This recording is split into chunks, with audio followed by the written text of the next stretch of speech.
ثم انتم ہؤلاء، اللہ تعالیٰ فرماتے تم وہی لوگ ہو، تقتلون انفسکم، اپنے آپ کو قتل کرتے ہو. کیسے کرتے تھے اپنے آپ کو؟ ایک دوسرے کے مخالف ہو کر. وتخرجون فریقا منکم من دیارہم، اور اپنے میں سے ایک گروہ کو ان کے گھروں سے بھی نکال دیتے ہو. یعنی اس مار پٹائی میں، اس جنگ و جدل میں، جنگ میں تو پھر یہ نہیں دیکھا جاتا کہ کس کو کون نکال رہا ہے، تو ایک یہود قبیلہ دوسرے یہود قبیلے کے لوگوں کو کیا کرتے؟ قتل بھی کرتے اور ان کو ان کے گھروں سے بھی نکال دیتے. تظاہرون علیہم بالاسم والعدوان، تم ان پہ چڑھائی کرتے گناہ اور زیادتی کے ساتھ.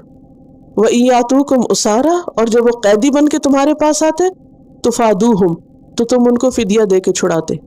اب ان کا تضاد آپ دیکھیں. وَهُوَ مُحَرَّمٌ عَلَيْكُمْ إِخْرَاجُهُمْ، حالانکہ ان کا نکالنا ہی تم پہ حرام کیا گیا تھا. اللہ نے یہود سے 4 عہد لیے تھے. کیا؟ کہ ایک دوسرے کا خون نہ کریں گے، ایک دوسرے کو جلا وطن نہیں کریں گے، ظلم اور زیادتی میں مدد نہیں کریں گے، فدیہ دے کے قیدیوں کو چھڑائیں گے. اب یہ کیا کرتے؟ پہلے 3 احکام تو پامال کر دیتے. کیسے؟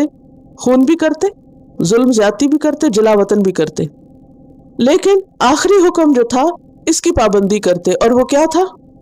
کہ جب تمہارے بہن بھائی قید میں چلے جائے تو فدیہ دے کے چھڑا لینا.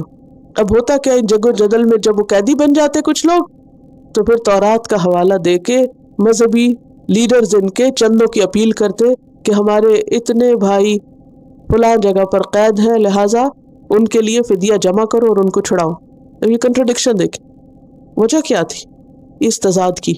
کہ اللہ کے احکامات کی پابندی تو کرتے نہیں تھے جو حقیقی حکم تھے، کہ قتل نہیں کرنا، جلاوت نہیں کرنا، ظلم زیادتی نہیں کرنا.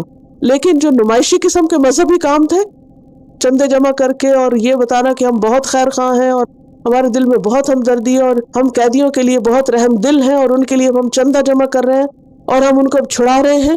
جی کنٹرڈکشن. ایک طرف اللہ کے احکام کی تم خلاف ورزی کر رہے ہو، مار دھاڑ کر رہے ہو، اور دوسری طرف چندے جمع کر کے قیدی چھڑا رہے ہو. تو وجہ کیا تھی؟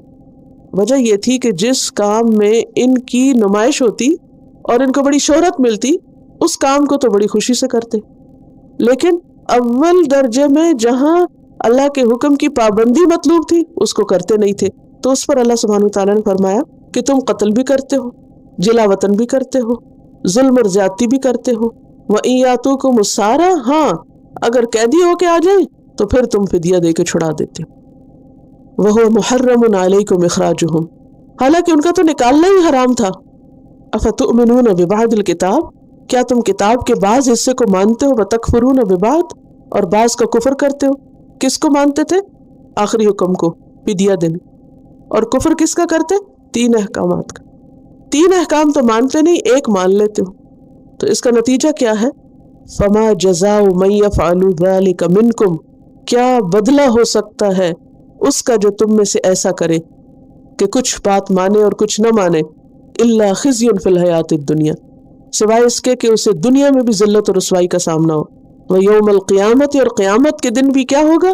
يُرَدُّونَ إِلَىٰ أَشَدِّ الْعَذَابِ، ایسے لوگ جو اللہ کے بعض حکم مانے اور بعض نہ مانے شدید ترین عذاب کی طرف لوٹائے جائیں گے. وَمَا اللَّهُ بِغَافِلٍ عَمَّا تَعْمَلُونَ، اور اللہ تمہارے اعمال سے غافل نہیں ہے. أَنتُمْ هَٰؤُلَاءِ تَقْتُلُونَ أَنفُسَكُمْ وَتُخْرِجُونَ فَرِيقًا مِّنكُم مِّن دِيَارِهِمْ